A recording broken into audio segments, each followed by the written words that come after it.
O fato, a notícia, a reportagem, a entrevista. Agora na Difusora, o comentário do dia. José Maria Campos. Boa tarde, são 12 horas em patrocínio. A todos nosso grande abraço. Estamos nessa quinta-feira, hoje dia 2 de março de 2017, com o nosso comentário do dia. Aquele assunto que nós abordamos ontem, com relação à interrupção de energia no centrão da cidade, teve uma repercussão muito grande, né? E nós queremos agradecer aqui aos ouvintes que nos ligaram, aos comerciantes que nos ligaram aqui, concordando plenamente com o nosso comentário. O Renatinho, do nosso departamento de jornalismo, Renato Oliveira, procurou então o presidente da CIP CDL, que vai notificar a CEMIG para que a manutenção da rede elétrica sejam feitas aí fora do horário comercial, sábado, né? Então foi o que aconteceu, como falamos ontem, resumindo, que no sábado parte da região central da cidade ficou sem energia elétrica por conta de uma manutenção que estava sendo realizada pela empresa terceirizada pela CEMIG, para a realização desse tipo de serviço. E esse trabalho aí trouxe enormes prejuízos para comerciantes que acabaram se irritando com mais um desligamento em plena manhã de sábado, onde o comércio é mais intenso aqui na cidade. O pessoal, né, que está no trabalho no sábado vai para comprar no comércio e o movimento é muito grande. Todo mundo já viu ali no centro da cidade. E também é horário, maior pico, né, de vendas. E algumas lojas fecharam as portas mais cedo no sábado, pois não tinha como fazer transações com cartões de crédito, como nós falamos ontem, ou mesmo utilização desses equipamentos, além dos terminais de autoatendimento e alguns bancos que não estavam funcionando ali naquele horário. E o presidente da Associação Comercial Industrial do Patrocínio, a CIP, Aldo Rodrigues, foi procurado então pelo Renato para falar sobre o assunto e informou que já foi enviado um ofício para a estatal e que esses reparos possam ser feitos fora do horário comercial, aos sábados, como falamos ontem, depois, né, do meio-dia, ou seja, no período da tarde.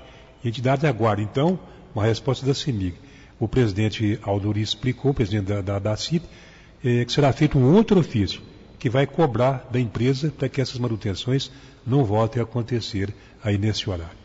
Os senhores precisam ver que o mundo, o número de reclamações que nós tivemos aqui já no sábado, né? E ontem aqui na redação, por isso nós abordamos o assunto e teria que ser abordado mesmo, porque não pode fazer uma coisa dessa, né? O centrão da cidade começa em plena atividade, na manhã de sábado, aquela movimentação tremenda, né? Aquela muvuca no bom sentido, evidentemente, vem a empresa e corta a energia no centro da cidade, não funciona nada, acabou ali, né? Em uma grande parte do centro da cidade. Então a coisa realmente... Então a Associação Comercial já está tomando essas providências, que realmente é a sua função, né? Porque ela é a entidade mãe, a entidade protetora dos seus associados do comércio.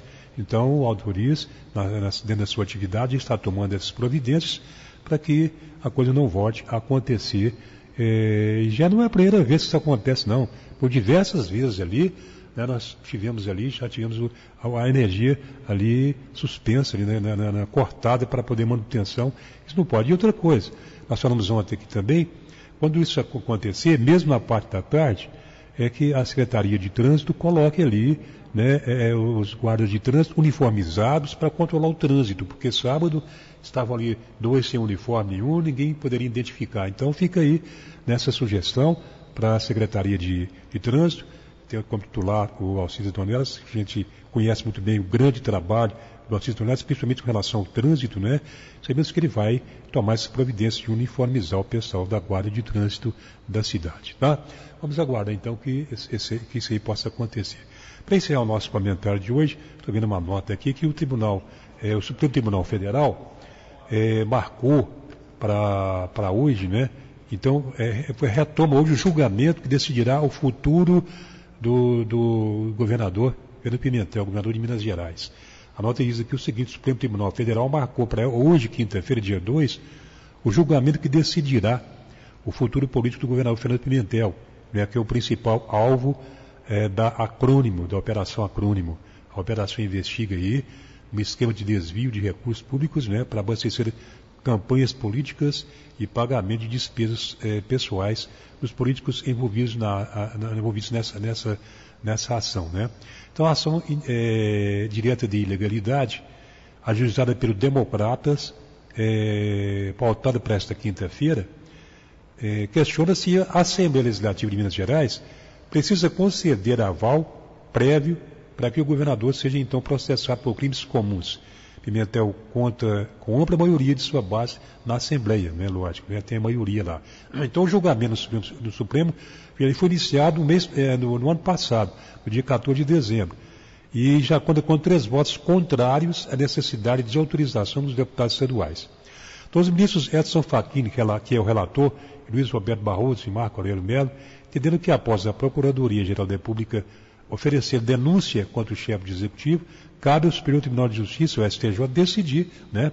Então se recebe a acusação e abre ação penal sem depender de aval aí dos deputados. Os 3 integrantes do STF afirmaram que reconhecer a necessidade de liberação dos deputados estaduais seria legitimar um privilégio e também ferir princípios da Constituição, que não estabeleceu condição especial para o processamento de governadores.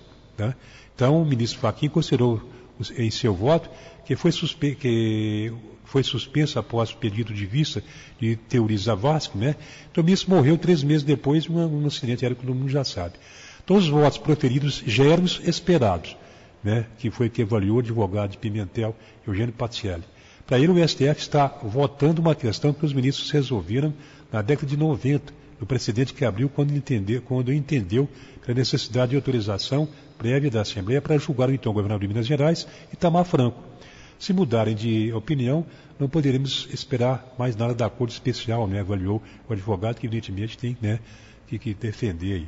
Mas isso aí suscitou um grande imbróglio, né, em que o STF deve decidir, em última instância, se deve, por causa da Constituição do Estado de Minas Gerais, porque a Constituição do Estado de Minas Gerais fala, né, que o governador por crimes comuns deve ser julgado pela Assembleia. Nesse caso, então, vamos aguardar hoje o que é que vai acontecer.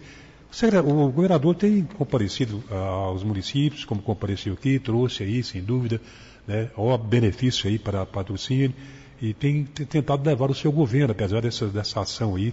Então, se retirarem da Constituição Mineira que a Assembleia não pode julgar, fica difícil para ele, vai para o STF aí, né, ele vira réu, a coisa fica difícil para o governador. E dos municípios que ele tem ido, ele não tem conseguido entrevista coletiva para a imprensa, não. Deve ser devido, né? Essa questão dessa ação que está sendo movida contra ele. Evidentemente que os repórteres em todas as coletivas vão perguntar sobre isso aí. Então ele aqui não deu coletivo, não concedeu coletivo para a nossa imprensa, nem em lugar nenhum que ele vai conceder imprensa, entrevista coletiva à imprensa, sai correndo pelos fundos para despistar da imprensa e tudo mais. Nós vamos aguardar hoje então esse julgamento do STF com relação se a Assembleia pode ou não julgar, né, o governador Fernando Pimentel.